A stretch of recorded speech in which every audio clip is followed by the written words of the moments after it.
গত 16 বছর ওরা কর্মসূচি ছিল, আলেম ওলামাদেরকে নির্যাতন করেছে, জেলখানায় পাঠিয়েছে, এমনকি ফাঁসির কষ্ট ঝুলিয়েছে। বাংলাদেশের মানুষ ইসলাম থেকে বিন্দু মাত্র পিছপা হয়নি, হবে না। আগামী দিন বাংলাদেশ হবে ইসলামের বাংলাদেশ, আগামী দিন হবে সৎপথের বাংলাদেশ, আগামী দিন হবে আলেম ওলামাদের বাংলাদেশ। এই ঐক্যবদ্ধ রেখে ঐক্যবদ্ধ প্ল্যাটফর্ম থেকে আমরা ঐক্যবদ্ধ থাকবো, সেই শপথ দিয়ে আমি আমার বিদায় নিচ্ছি। খেলাফত মজলিস চট্টগ্রাম মহানগরের পক্ষ থেকে সকলকে ধন্যবাদ জানিয়ে আমি আমার বক্তব্য শেষ করছি। ওমা আলাইনা ইল্লাল বালাগ। আসসালামু আলাইকুম ওয়া রাহমাতুল্লাহ। আর শহর থেকে যারা আসছেন সবাইকে চতুর্মুখে যারা দিয়ে তারা করার জন্য অনুরোধ জানাচ্ছে। হাত পাখা দিয়ে আসছে আমরা কি দেখে কি বলবো?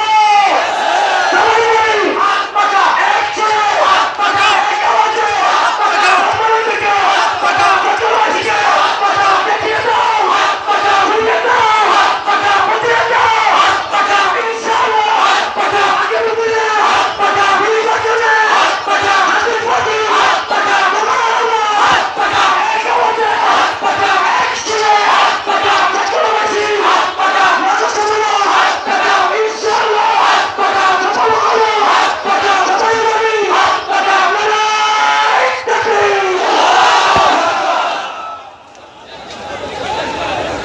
সভাপতি উপস্থিতি নগর সম্মেলনের এক পর্যায়ে বক্তব্য নিয়ে আসবেন ইসলামী ছাত্র আন্দোলন বাংলাদেশ সমুদ্র মোহাম্মদ আব্দুর রহমান। বক্তব্য নিয়ে আসবেন মোহাম্মদ আব্দুর রহমান।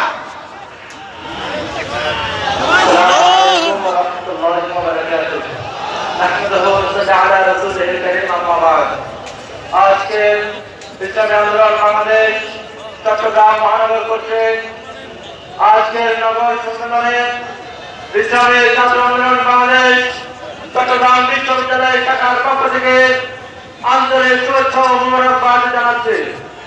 সম্মানিত উপস্থিতি, আপনারা জানেন বৈষম্য বিরোধী ছাত্র আন্দোলনের মাধ্যমে আমাদের হাজারো ভাইয়ের আত্মত্যাগের মাধ্যমে আমাদের অগণিত ভাই ও বোনের বন্ধুত্ব বরণের মাধ্যমে আমরা 2024-এ একটি স্বাধীন রাষ্ট্র পেয়েছি।